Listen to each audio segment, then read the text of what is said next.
ada juga yang bertanya kepada Syida, "Cikgu, apa beza sulaman dari Malaysia, yang tempatan, dan apa beza pula dengan sulaman Indonesia, Thailand, Vietnam dan Baba Nyonya?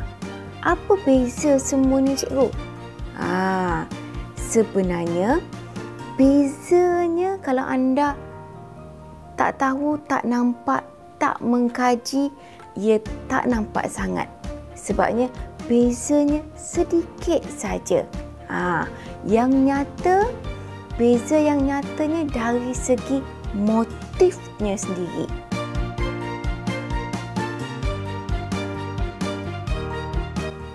Motif yang biasa digunakan dalam sulaman tempatan, bunga-bungaan biasanya. Bunga apa yang favorite, popular pada sulaman yang kita hasilkan, orang tempatan kita hasilkan? Kita biasa gunakan motif sulaman corak-corak tradisional.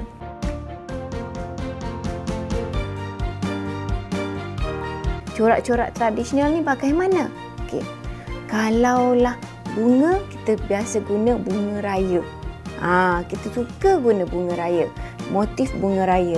Lepas tu lagi satu, motif bunga asam batu.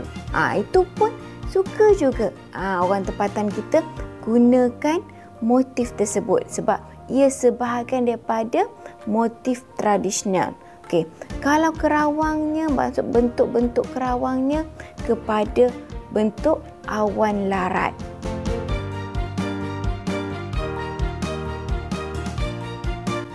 Itu yang tempatan kita, maksudnya yang tempatan dari segi motif lah. Motif untuk biasanya sulaman Indonesia. Ada juga yang menggunakan flora, maksudnya ada guna bunga-bungaan. Tapi bunga yang disukanya sama ada bunga yang kelopaknya banyak.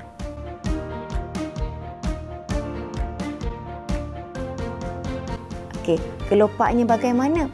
Sama ada bentuk dahlia, kelopak yang banyak, bentuk bunga ros, itu pun kelopak yang banyak. Dan bunga jenis bunga bakawali, itu pun kelopak yang banyak. Yang itulah yang biasanya kita boleh dapati untuk sulaman Indonesia. Yang itu yang disuka. Dan ada juga maksudnya ada pengaruh India ataupun pengaruh Hindu. Sebagaimana maksudnya ditambahkan dengan flora, daripada flora tu tambahkan dengan fauna. Ada unsur-unsur Hindu di situ, iaitu kebanyakannya kita lihat motifnya, kita ambil yang biasa digunakan adalah motif burung merak ataupun burung cendrawasih. Yang itu biasanya kita nampak bagaimana motif yang biasa digunakan bagi sulaman Indonesia. Semuanya cantik. Tapi bagaimana ia menggayakan, kita nampak bila kita tengok betul-betul, kita kaji betul-betul, akan nampak itu. Yang berkelopak maksudnya dari segi kelopak yang banyak, dan ada juga ditambahkan dengan faunanya. Biasanya bentuk-bentuk burung merak dan burung cendrawasih. Yang ketiganya Vietnam dan Thailand. Vietnam dengan Thailand, ia tak banyak beza antara Vietnam dan Thailand. Masih menggunakan motif flora juga, tetapi kepada bunga yang mempunyai sulur yang seperti kekacang. Maksudnya sulurnya lengkuk-lengkuk macam ni.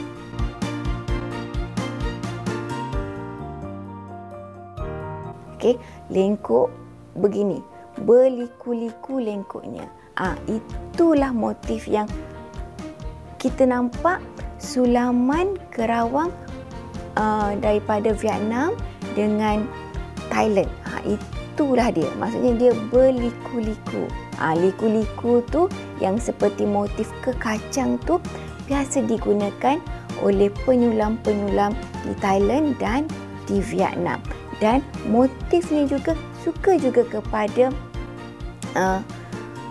bentuk kelopak, bunga kelopak yang banyak seperti bunga teratai. Okey, bunga teratai, bunga dahlia, yang tu bunga ros. Tetapi bezakan dia dengan Indonesia. Indonesia ada tambahkan dengan fauna.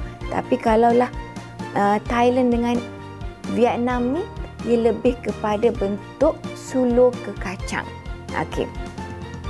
Kita lihat pula motif bapa dan nyonya. Okey, bapa dan nyonya ni dia boleh macam-macam. Okey, dari segi faunanya, okey, lebih kepada bentuk ekor merak, ekor ayam, okey, ikan, naga, okey, laginya harimau. Okey, itu bentuk binatang. Dan bentuk bunga-bungaan pun ada. Okey, seperti pohon buluh, pohon teratai. Itu bunga-bungaan yang biasa kita dapati dalam motif bapa dan nyonya. Cuma untuk membezakan motif-motif tersebut, dia ada trademark sendiri. Bapa nyonya ni kita nampak trademark dia. Ia menggunakan warna yang banyak, warna yang pelbagai supaya ia nampak lebih natural.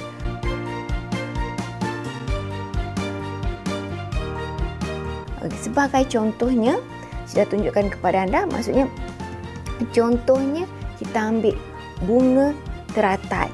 Teratai tu kita warnakan dia dengan warna purple, warna ungu. Jadi untuk membuatkan warna ungu tu, kita tak, kalau untuk motif bapa nyonya ni, dia tak terus letakkan warna ungu semua. Tak. Di bingkainya warna ungu. Di dalam kelopaknya akan ada warna putih, keputih-putihan. Dan ada juga ditambahkan dengan kuning, kekuning-kuningan. Warna pink sedikit dan warna ungu. Maksud Syida, bagaimana kita color warnakan pada lukisan. Lukisan tu kita warna cantik, ada pelbagai warna kita tambahkan. Begitulah dengan sulaman kerawang bagi bapa nyonya. Dia akan tambahkan, walaupun untuk menghasilkan sekuntum bunga ni, dia akan nampak hidup. Pelbagai warna, pelbagai lapisan warna ditambahkan untuk menjadikan motif tu tadi lebih natural dan hidup. Itu yang beza. Bila tu kita nampak sulaman kerawang bapa nyonya ni nampak lebih meriah, lebih cantik. Sebabnya ia menggunakan pelbagai jenis warna. Itu trademark dia. Kalau yang lain, ada kita nampak menggunakan satu ataupun dua, paling tidak pun 3 warna untuk hasilkan sulaman kerawang. Jadi satu warna pun boleh hasilkan sulaman kerawang. Berbeza dengan bapa dan nyonya tadi, ia mesti menggunakan pelbagai warna. Memang kena nampak cantik.